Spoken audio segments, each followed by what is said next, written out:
Hello everyone, welcome to the class. So today we will discuss about some important topics on personality and perception. तो personality and perception पे आज मैं आप सभी के साथ में ये टॉपिक डिस्कस करने वाली हूँ and this is a topic from OB organization behaviour का ये टॉपिक है।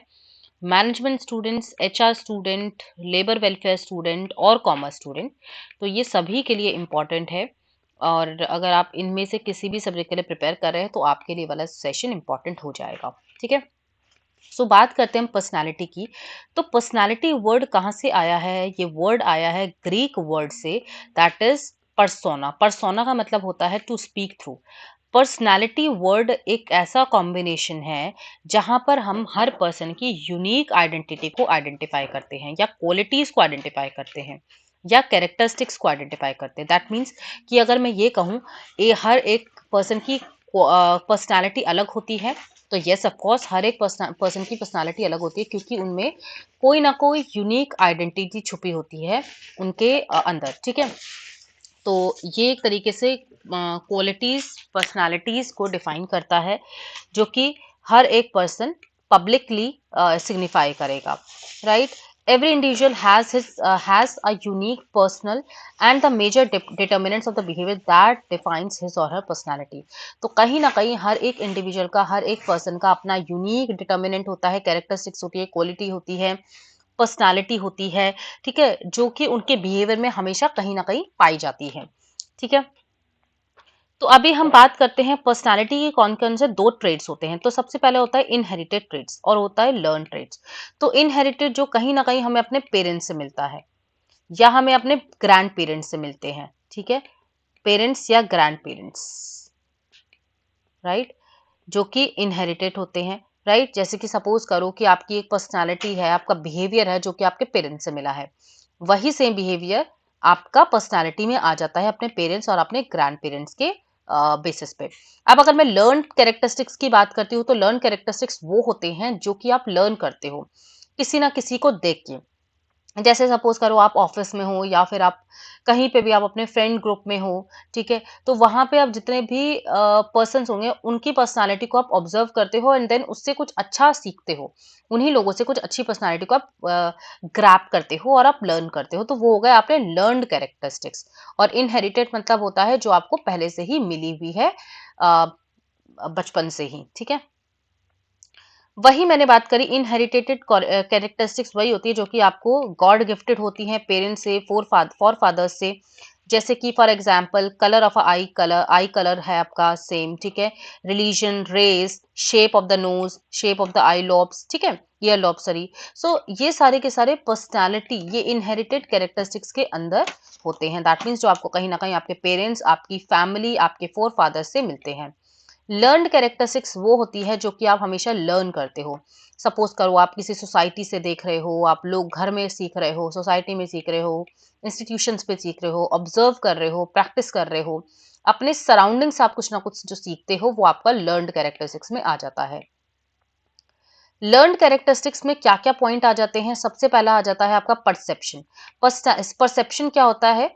परसेप्शन एक तरीके से आप जब चीजों को परसीव करते हो, परसीव हम किस किस से कर सकते हैं? अपने सेंसरी ऑर्गन से, जैसे कि नोज, ईयर, आईज, है ना। तो हम इन डिफरेंट डिफरेंट सेंसेस से परसीव करते हैं, जैसे कि feeling, hearing, touching and all. तो परसेप्शन हो गया। नेक्स्ट, आपका जो सेकंड पॉइंट है वो वैल्यू है।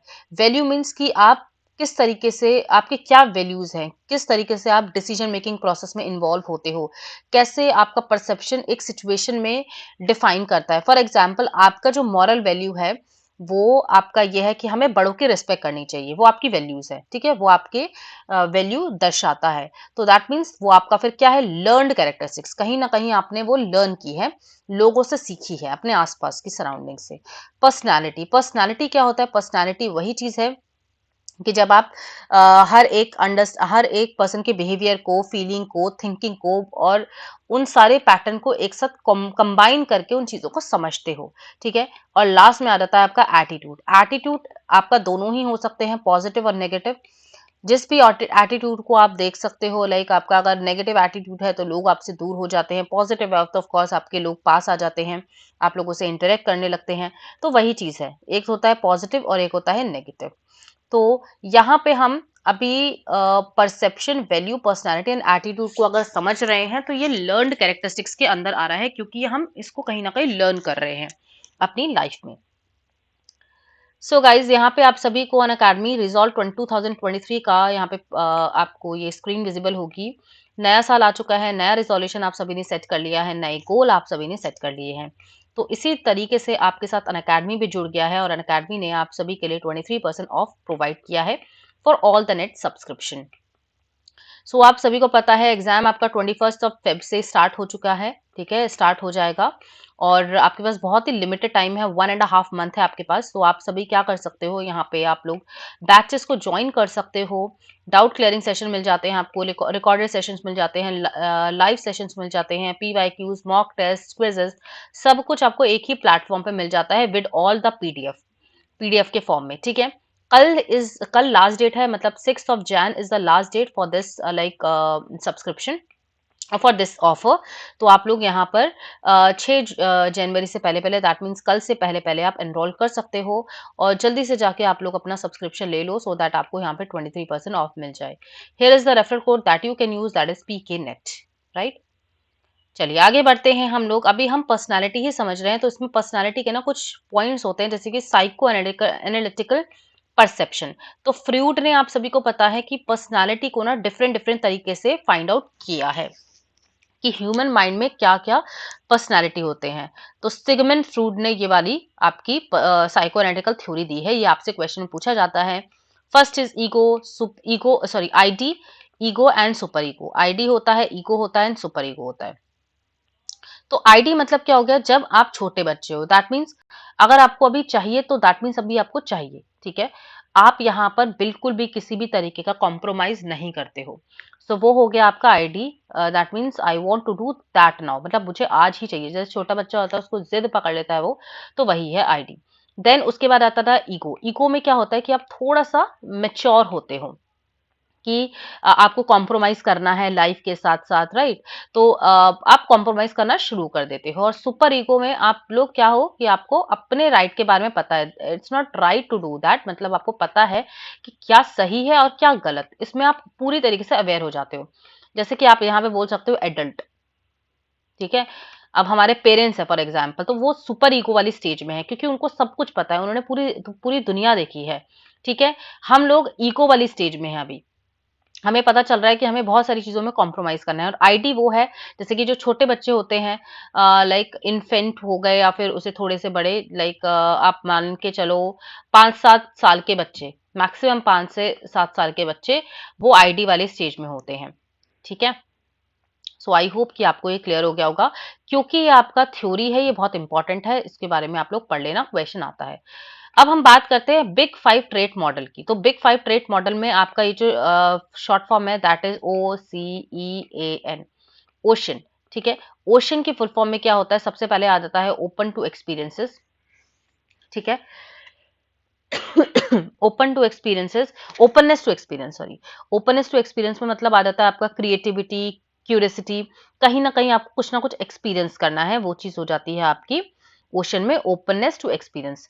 कंसाइटसनेस मतलब कि जहां पर आपको रिस्पॉन्सिबिलिटी मिल रही है, आप कहीं ना कहीं किसी भी काम को लेकर रिस्पॉन्सिबल हो, राइट।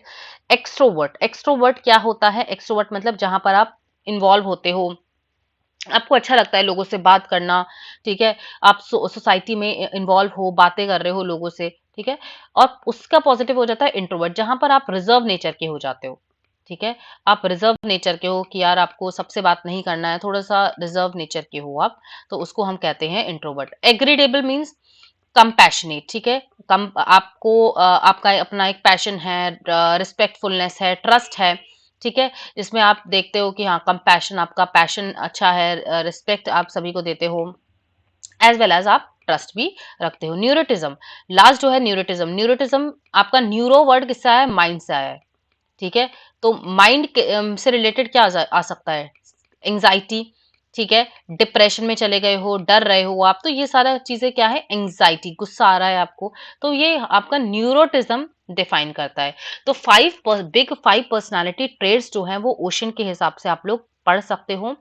क्वेश्चन इससे क्या आता है, आपका मैचिंग का क्वेश्चन आ जाता है कि जैसे कंसाइटसनेस का मीनिंग क्या होता है एंड ऑल, ये सारी चीजें। ठीक है। सो आप सभी मुझे ये बताओ कि ये जो बिग फाइव मॉडल है ये किसने दिया है। तो अगर मैं इसकी बात करूं, बिग फाइव मॉडल का जो बेस है वो किसने दिया है, तो ये जो बिग फाइव मॉडल है ये आपका डी डब्ल्यू फेस्के। ठीक है, डी डब्ल्यू फेस्के ने दिया है, डी डब्ल्यू फेस्के ने दिया है। और ये जो मॉडल है ये आपका बहुत सारे रिसर्चेस ने, इनके साथ में बहुत सारे रिसर्चेस थे जैसे कि नॉरमैन और ऑल, बट अगर मैं एक पर्सन की बात करती हूँ तो यहाँ पर डी डब्ल्यू फेस्के ने दिया है, D.W.FISKE। ठीक है, आप लोग नोट कर लेना। नेक्स्ट पॉइंट में अगर हम बात करते हैं कार्ल रॉगर्स की, कार्ल रॉगर्स ने एक डिफरेंट डिफरेंट सेल्फ कॉन्सेप्ट की बात की है। कार्ल रॉगर ने डिफरेंट सेल्फ कॉन्सेप्ट की बात की है। अब सेल्फ कॉन्सेप्ट में आपके पास 3 पॉइंट्स इन्होंने डिफाइन किए हैं। सबसे पहला है सेल्फ वर्थ। ठीक है, आप खुद के बारे में, मतलब आप खुद को वर्थफुल समझो कि आप बेस्ट हो। ठीक है, अपने लिए डिफाइन किया, इन्होंने डिफाइन किया कि हर एक इंसान को ना अपने लिए सोचना इंपॉर्टेंट है। लोगों के लिए तो सभी सोचते हैं लेकिन हमें खुद के बारे में भी सोचना इंपॉर्टेंट है। तो कार्ल रॉगर ने यही बताया है कि पहला जो पॉइंट है वो सेल्फ वर्थ है, हमें खुद को वर्थ बनाना है। नेक्स्ट इज सेल्फ इमेज, आपकी क्या इमेज है वो आपको डिफाइन करना है। एंड आइडल सेल्फ, आप बेस्ट हो अपने आइडियल बेसिस पे, मतलब आप अपने लिए आइडल हो एक। ठीक है, आपको रोल मॉडल अगर समझना है तो वो खुद को समझो, कंपटीशन अगर करना है तो वो खुद से करो। ठीक है, तो वही कॉन्सेप्ट इन्होंने बताया है। नेक्स्ट अगर मैं पॉइंट की बात करती हूँ, social cognitive theory. Social cognitive theory आपकी आई है, ये भी पर्सनालिटी का ही पार्ट है, सारा पर्सनालिटी में ही आएगा आपका। तो सोशल कॉग्निटिव क्या होता है, जब एक इंडिविजुअल एक्सपीरियंस करता है, एक्शंस को इन्फ्लुएंस करता है। ठीक है, बहुत सारे इंडिविजुअल हेल्थ बिहेवियर्स होते हैं, उसके बेसिस पे ये कहीं ना कहीं आप इन्फ्लुएंस हो रहे हो, जैसे कि आप लोगों से इन्फ्लुएंस हो रहे हो। सोशल कॉग्निटिव मतलब सोसाइटी से आप जब इन्फ्लुएंस हो रहे हो, डिफरेंट डिफरेंट फैक्टर्स से इन्फ्लुएंस हो रहे हो, तो उसको हम, और उसके बेसिस पे आप अपना बिहेवियर को चेंज कर लेते हो, लर्निंग करते हो, ऑब्जर्वेशनल लर्निंग करते हो। फॉर एग्जाम्पल, जैसे कि आपको पता होगा सोशल थ्योरी है, सोशल थ्योरी जिसको हम मॉडलिंग थ्योरी भी कहते हैं। ठीक है, जैसे जो कि ऑब्जर्वेशन से होता है, ऑब्जर्वेशनल लर्निंग से होता है। ठीक है, सेल्फ एफिकेसी से होता है। तो आप जब दूसरों को देखते हो ना, ऑब्जर्व करते हो उनको, तो अपना बिहेवियर आप चेंज करते हो। अब वो क्या क्या इंपॉर्टेंट की पॉइंट्स है वो सब आपको पता होने चाहिए। यहाँ पर है सेल्फ एफिकेसी। सेल्फ एफिकेसी वो होता है जो कि वो बिलीव जो इंडिविजुअल हमेशा कंट्रोल करता है और वो चाहता है कि उसके बिहेवियर में वो चीज आ जाए।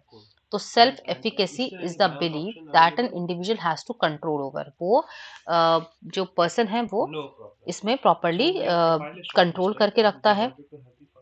ठीक है, एंड अगर मैं इस पॉइंट के बारे में बात करूं तो ये एक बिलीव है कि हर एक पर्सन की जो कैपेसिटी है उसको एग्जीक्यूट करना, सो दैट वो परफॉर्मेंस में उसका निकल के आए। ठीक है, मतलब बेसिकली ये रिफ्लेक्ट करता है, सेल्फ एफिकेसी रिफ्लेक्ट करता है आपका मोटिवेशन, आपका बिहेवियर, आपका एनवायरमेंट, ये सारी चीजें। ठीक है, next is behavioural capacity. Behavioural capacity मतलब जब आप अंडरस्टैंड करते हो अपने बिहेवियर को, अपने स्किल को, expectation, outcomes of the behaviour change. आप हमेशा एक्सपेक्ट करते हो कि जो आपका बिहेवियर है उससे बेस्ट आपका आउटकम निकले। एक्सपेक्टेंसीज, वैल्यू को आप आइडेंटिफाई कर रहे हो सो दैट आपके बिहेवियर में चेंज आए। ठीक है, सेल्फ कंट्रोल, जब आप खुद को मॉनिटर कर रहे हो, अपने इंडिविजुअल बिहेवियर को मॉनिटर कर रहे हो। ऑब्जर्वेशनल लर्निंग होता है, मॉडलिंग लर्निंग जो मैंने आपको भी बताया, जैसे कि लोगों को ऑब्जर्व करके आपने उसी तरीके से परफॉर्म किया और जो आपको लगा कि वो बेस्ट है।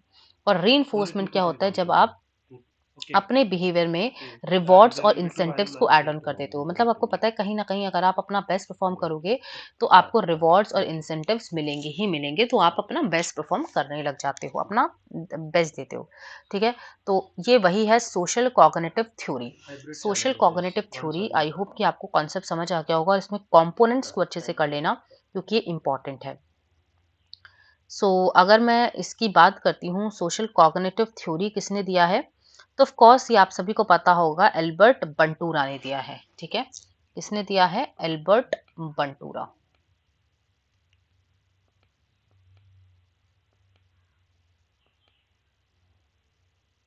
राइट, तो ये नाम आप लोग नोट करके रखना और सोशल कॉग्निटिव के बारे में पता याद रखना।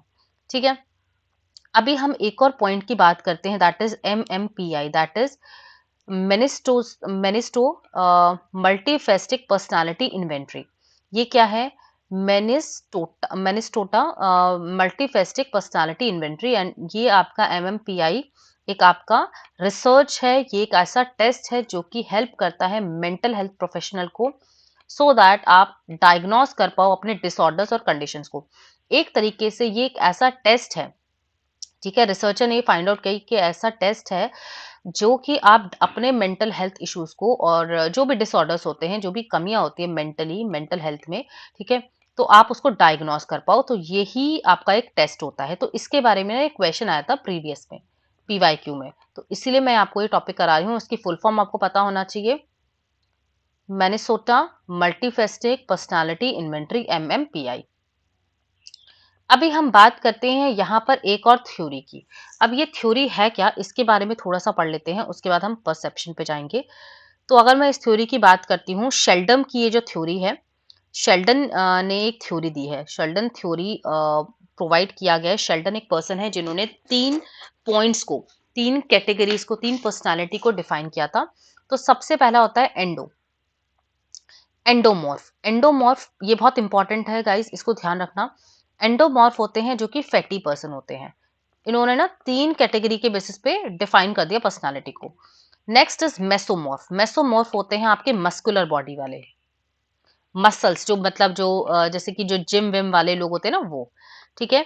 एंड जो होता है लास्ट इज एक्टोमॉर्फ। एक्टोमॉर्फ होते हैं आपके स्लिम, जो लीन बॉडी वाले होते हैं, ठीक है, सबसे ज्यादा स्लिम लोग, राइट।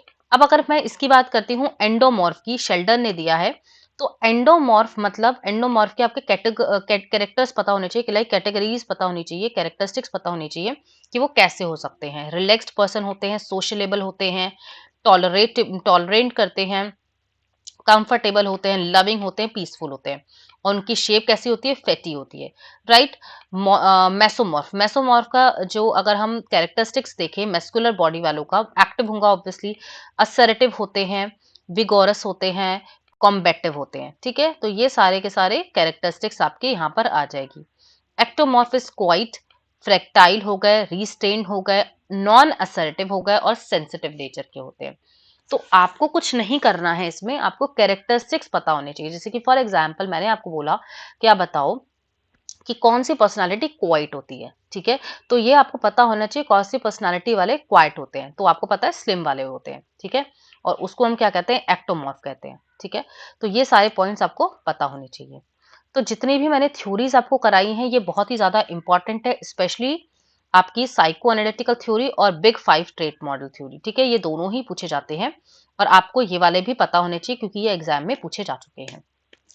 चलिए आगे बढ़ते हैं परसेप्शन के ऊपर। परसेप्शन क्या है? परसेप्शन आपका पॉइंट हम पढ़ रहे हैं। Perception it is an intellectual process जो कि आप ट्रांसफॉर्म करते हो sensory stimuli to the meaningful information. एक जब आप परसेप्शन से आप क्या समझते हो? आप कोई बता सकता है? परसेप्शन मतलब जब हम किसी भी चीज को परसीव करते हैं, मतलब जो हमारा माइंड, जो हमारे सेंसरी ऑर्गन कहता है, स्टिमुलाई कहता है, और हम उसको फिर एक इंफॉर्मेशन में कन्वर्ट कर देते हैं। फॉर एग्जाम्पल मेरा परसेप्शन है एक पर्सन को देखकर कि अगर वो मेरा एक परसेप्शन है कि जो सिंपल लोग होते हैं ना, जो सिंपल लोग होते हैं वो ज्यादा नॉलेजेबल होते हैं, ठीक है। या आप मेरा परसेप्शन बोल दो, मेरा बिलीफ बोल दो, मेरा आप जजमेंट बोल दो, ठीक है। जो भी सिंपल लोग होते हैं वो आपके simple people are more knowledgeable than stylish, ठीक है। तो ये परसेप्शन हो गया मेरा। कैसे हुआ ये परसेप्शन? सेंसरी स्टिमुलाई से मैंने एक मीनिंगफुल डिफाइन कर दिया, मतलब सिंपल पीपल मोर नॉलेजेबल होंगे, राइट। तो ये मेरा परसेप्शन हुआ। अब ये क्या है? जब हम आप कुछ भी इंटरप्रेट करते हो या कुछ भी आप समझते हो अपने माइंड के बेसिस पे, जो भी आप देख रहे हो, जो भी आप सुन रहे हो, और उसके बाद आपने एक जजमेंट दिया, ठीक है, अपने एक पर्सन पे। जैसे फॉर एग्जाम्पल आपने किसी के ऊपर भी जजमेंट पास किया, लेकिन जजमेंट पास करने के बाद आपने समझा उस पर्सन को, एंड देन उसके बाद आपने परसीव किया, और उसके बेसिस पे फिर आपने इंटरप्रेट किया। फॉर एग्जाम्पल मैंने एक पर्सन को देखा, एक यहाँ पर एक पर्सन है, और वो जो पर्सन है ना वो बहुत ज्यादा आज ऑफिस में लेट हो गया, ठीक है, आज वो ऑफिस में आया, वो लेट हो गया। अब मैंने हमेशा, मेरा परसेप्शन क्या रहेगा कि वो पहले ही दिन लेट आ गया, तो अब वो आगे भी लेट ही आएगा, तो वो मेरा परसेप्शन था। मेरा परसेप्शन ये कहता है कि अगर आप टाइम पे नहीं आते हो तो आप हमेशा आप अपने लाइफ में फेल हो जाते हो, फॉर एग्जाम्पल, ठीक है। तो मेरा ये जजमेंट है, मेरा ये परसेप्शन है, तो मेरा जो परसेप्शन होगा, जो इंटरप्रिटेशन होगा, वो उसी वजह से होगा। मैंने एक पर्सन को देखा, एक पर्सन से मैंने परसीव किया और मैंने अपना जजमेंट पास कर दिया, और जजमेंट पास करने के बाद उसी चीज को मैंने इंटरप्रेट कर दिया, वो मेरा हो गया परसेप्शन। आई होप कि आपको ये समझ आ गया होगा, ठीक है। अब हम इसमें तीन 6 टाइप्स होते हैं, जैसे कि आप साउंड के बेसिस पे परसीव कर सकते हो। वाइब्रेशंस जब आपको फील होते हैं तो आप को एक परसेप्शन हो जाता है, ठीक है। स्पीच के बेसिस पे आप परसीव करते हो, जैसे कि आपने कोई लैंग्वेज सुना, कोई साउंड सुना, जैसे कि कोई म्यूजिक चल रहा है, तो आपको परसेप्शन पता है उसका, ठीक है, आप परसीव कर पा रहे हो कि हाँ, आपको कुछ आवाज आ रही है। टच से आप देख सकते हो, किसी का टचिंग से आप समझ सकते हो कि क्या ऑब्जेक्ट है। सपोज करो आपने एक एप्पल को टच किया, तो आपको पता है कि हाँ, ये एप्पल है, आपने परसीव किया उस टच से, ठीक है। टेस्ट से आप परसीव कर सकते हो, ठीक है, आपने कुछ भी टेस्ट किया, मीठा खट्टा, तो आप परसीव कर रहे हो। अदर सेंसेस जैसे कि आपका हो गया पेन, कभी आपको बैलेंस हो रहा है, कभी आपको टाइम, है ना, मतलब ये सारी चीजें क्या है, ये सारे परसेप्शन बॉडी जो पॉइंट्स होते हैं इसके बेसिस पे, राइट। और सोशल वर्ड जैसे कि आपने सोसाइटी के बेसिस पे आपने अंडरस्टैंड किया, जो सोसाइटी है उसके बेसिस पे आपने अंडरस्टैंड किया। फॉर एग्जाम्पल से मैंने आपको एग्जाम्पल भी दिया हुआ है, Priya goes to the restaurant and likes to the customer service and perceive that the good place to hang out with the and recommend to their friends. So वही बात है कि अगर एक लड़की है, वो जाती है रेस्टोरेंट में और वहां पर उसको अच्छा सर्विस मिलता है, देन वो बहुत खुश होती है और वो हर किसी को रिकमेंड करती है। तो अब वो क्या हो गया, वो सोशल वर्ड से आपने परसीव किया है। आपका जो परसेप्शन है उस रेस्टोरेंट के लिए, वो आपका गुड परसेप्शन होगा, मतलब ये हेलो इफेक्ट होगा आपका, ठीक है ना, हेलो इफेक्ट, राइट। अब अगर मैं परपेचुअल प्रोसेसेस की बात करती हूँ, तो इसमें परसेप्शन के ना बहुत सारे स्टेजेस होते हैं। तो वो क्या क्या होते हैं, सबसे पहले क्या आप करते हो, आप सबसे पहले आप रिसीव करते हो। आपके पास कोई भी एक इंफॉर्मेशन होती है, उसको आपने ले लिया, उसके बाद आपने सारी इंफॉर्मेशन को कभी भी आप सेलेक्ट नहीं करते हो, ठीक है। आप कुछ सेलेक्टेड पॉइंट्स को लेते हो। आप सपोज करो मैंने आपको सारा आज पॉइंट पढ़ाया, क्या आप सारा कुछ माइंड में रख पाओगे? नहीं। आपने क्या किया, उसका एक निचोड़ माइंड में रखा। तो आप सेलेक्ट करते हो कि आपको क्या क्या पॉइंट मतलब मैनेज करके रखना है और आपको याद रखना है। उसके बाद आपने उसको ऑर्गेनाइज कर दिया, आपने उसको डिस्ट्रीब्यूट कर दिया ऑर्गेनाइज्ड वे में, और लास्ट में आपने इंटरप्रेट करा, ठीक है। लास्ट में हमने वही जो परसेप्शन है वो आपने समझ लिया कि आपको समझना क्या था। सबसे पहले आपको सपोज करो एक पर्सन से आपने एक इंफॉर्मेशन को रिसीव किया, रिसीव करने के बाद आपने उसको सेलेक्ट किया कि आपको क्या चीजों को इससे परसीव करना है, लेना है, ठीक है, ग्रैब करना है। उसके बाद आपने उसी इंफॉर्मेशन को ऑर्गेनाइज कर लिया, ऑर्गेनाइज करने के बाद आपने उसको समझा, इंटरप्रेट कर दिया और यूज में ले आए, राइट। तो ये हो गया आपका परपेचुअल प्रोसेस। अब अगर मैं इंपॉर्टेंस की बात करती हूँ, तो यहाँ पर ओबी में परसेप्शन का यही इंपॉर्टेंस है कि आप टास्क को डिफाइन करो, ठीक है। आप एसोसिएटेड रहते हो, यहाँ पर अपने अपने टास्क को आप रेस्पेक्टेड वे में परफॉर्म करते हो और अपने रोल को भी क्लैरिफाई करते हो, रोल को भी परसीव करते हो। सिंपल सी बात है, अगर आपको परसेप्शन आता है, समझ आ गया है अभी तक, तो आप यहाँ पर इंपॉर्टेंस भी, किसी भी पॉइंट को आप आंसर मार्क कर पाओगे, ठीक है। तो ये तो मैंने सिर्फ 4 ही दिए हैं आपको, लेकिन आपको समझना है प्रॉपर परसेप्शन है क्या। अगर आपको परसेप्शन समझ आ गया, तो आप कोई भी पॉइंट को आंसर कर पाओगे, ठीक है। अब अगर मैं बात करती हूँ यहाँ पर, जो परसेप्शन के कुछ बायसेस होते हैं, दैट मीन्स कुछ ऐसे इफेक्ट जो कहीं ना कहीं आपको एक तरीके से थ्रेट का डिफाइन कर सकते हैं, थ्रेट होता है इनसे, ठीक है, या एक बैरियर हम बोल सकते हैं, इन ये बैरियर का एक रोल प्ले करते हैं। तो सबसे पहला आप सभी ने सुना होगा हेलो इफेक्ट। मैं पहले इंपॉर्टेंट बता देती हूँ आपको। हेलो इफेक्ट, हेलो इफेक्ट क्या होता है? हेलो इफेक्ट एक ऐसा इफेक्ट होता है जो आप हमेशा पॉजिटिव वे में देखते हो। Halo is a point where we think about like positive effect, ठीक है। फॉर एग्जाम्पल मैं एक कॉलेज, एक स्कूल में या एक ऑफिस में एक पर्सन है, वो पहले ही दिन मतलब फर्स्ट डे आया और उसका लुक्स अच्छे थे, ठीक है। मैंने उसका कुछ रिज्यूमे नहीं देखा, मैंने सिर्फ उसको लुक्स के बेसिस पे जज किया और मैंने बोला यस आपको जॉब मिल गई। तो वो क्या हुआ, वो हुआ आपका हॉर्न इफेक्ट। सिर्फ और सिर्फ उसके लुक्स के बेसिस पे मैंने उसे जज किया, वो पॉजिटिवली मैंने देखा, ठीक है।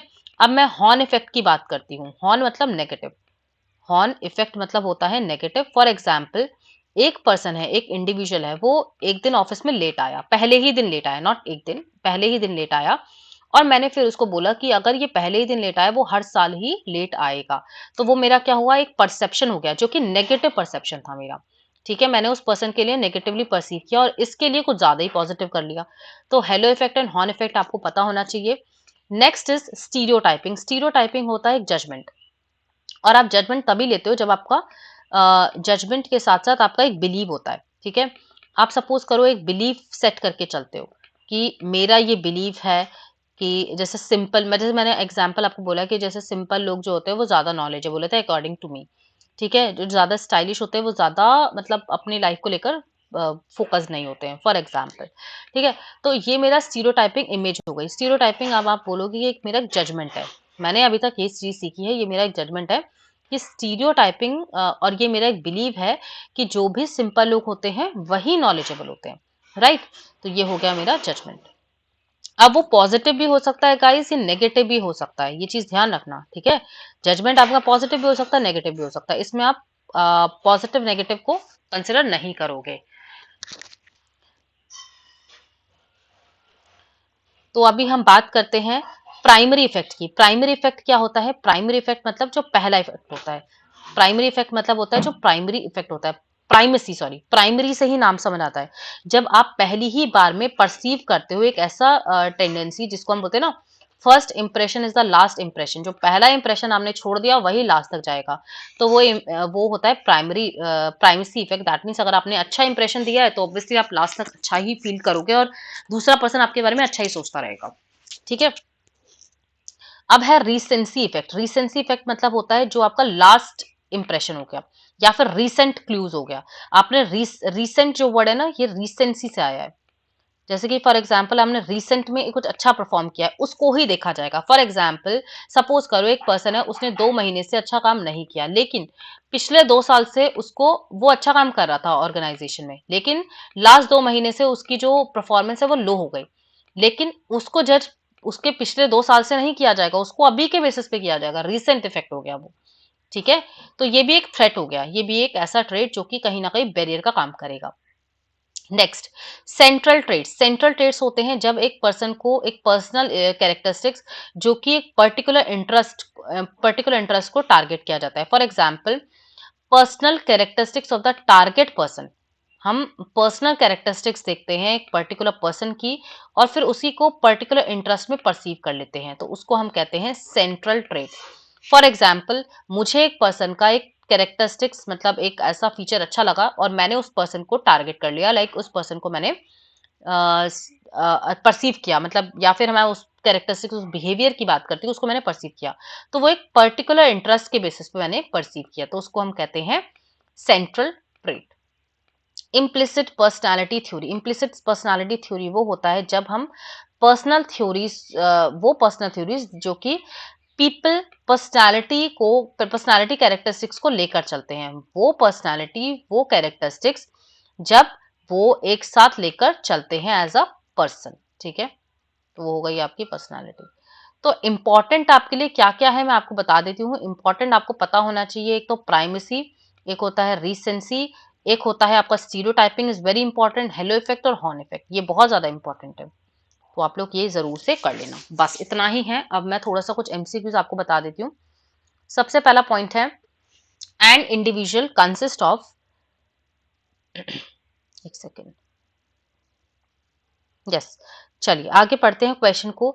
An individual consist of emotional, physical and psychological characteristics. ठीक है, कोई भी एक इंडिविजुअल है, वो कंसिस्ट है उससे किस से बेसिस पे, consist of emotional, physical and psychological. फटाफट से वीडियो को पॉज करो और मुझे आंसर बताओ कि आंसर होगा क्या, जल्दी से फाइंड आउट करके। आप उसे पर्सनालिटी बोल सकते हो, परसेप्शन बोल सकते हो, मोटिवेशन या फिर इंटरप्रिटेशन।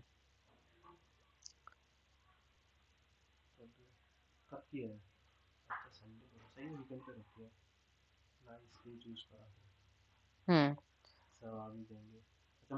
तो यहाँ पे क्या आ जाएगा, पर्सनालिटी। ऑफ कोर्स पर्सनालिटी आ जाएगा ना, इसमें तो सोचना ही नहीं है। Next question, dash is the sum of the ways in which an individual reacts and interact with others. ये कौन सा वे है जहां पर पीपल रिएक्ट करते हैं और उसी तरीके से इंटरेक्ट भी करते हैं? क्या ये लर्निंग है, क्या ये मोटिवेशन है, पर्सनैलिटी है, या फिर परसेप्शन है? तो जो हम देख रहे हैं उसी के बेसिस पे हमने रिएक्ट किया। तो वीडियो को पॉज करो और आंसर को फाइंड आउट करो। ठीक है, उससे टच में रहना, उसका मैं बीच में वो भी करवाऊंगा एक बार। ठीक है, तो अभी आप मुझे बताओ क्या होना चाहिए इसका आंसर भाई? पॉजिटिव तो था, किस तरीके से रिएक्ट और किस तरीके से ये करेगा? तो ऑफ कोर्स ये आपका आ जाएगा पर्सनालिटी। ठीक है, तो भाई इसका आंसर आ जाएगा आपका पर्सनालिटी। पर्सनालिटी एक ऐसा होता है, पर्सनालिटी से ही हम रिएक्ट करते हैं और एक इंडिविजुअल रिएक्ट करता है और इंटरेक्ट करता है। तो ऑफ कोर्स यहाँ पर भी आंसर आ जाएगा D. Next question, dash is concern with the initial contact between the organism and the physical environment. तो कौन सा एक ऐसा वे है जहां पर इनिशियल कांटेक्ट के साथ में, मतलब एक ऑर्गेनिजम्स के साथ फिजिकल एनवायरनमेंट डिफाइन होता है? तो कोई भी मुझे बताएगा? पर फटाफट से वीडियो को पॉज करोगे आप सभी एंड देन उसके बाद आंसर को फाइंड आउट करो।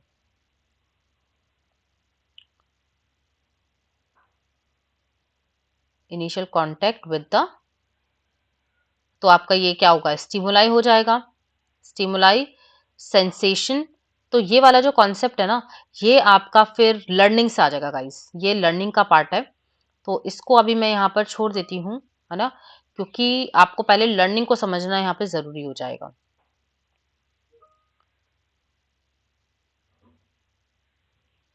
तो यहाँ पे वैसे तो आपका होना चाहिए स्टिमुलाई ना।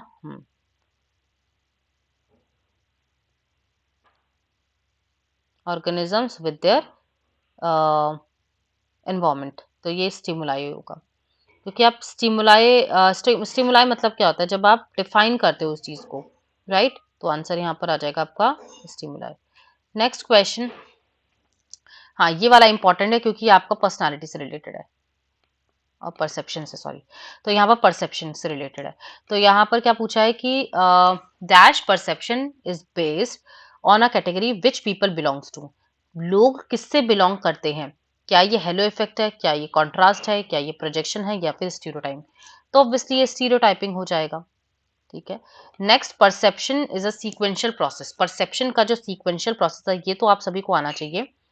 Perception as a sequential process is organization, selection या इंटरप्रिटेशन। इनमें से कौन सा ऑप्शन होगा? तो देखो, सबसे पहले हम सेलेक्ट करते हैं, मैंने आपको स्टेप बताए थे, सिलेक्शन, सिलेक्शन के बाद आप ऑर्गेनाइज, ऑर्गेनाइज के बाद आप इंटरप्रेट करते हो। तो आंसर यहाँ पर आ जाएगा सी, राइट? तो आई होप कि आपको सारे क्वेश्चन समझ आ गए हैं गाइज, और ये थ्योरी कंप्लीटली आ गई है होगी। सबसे इंपॉर्टेंट है थ्योरी और फिर क्वेश्चंस को देखना। क्वेश्चंस मैं आप सभी के साथ में और भी लूंगी, आप टेंशन मत लो, बस आप थ्योरी को समझ लेना अच्छे से जितना भी मैंने कराया है। So thank you all, bye bye, and yes, video अगर अच्छी लगी, like share and subscribe to the channel.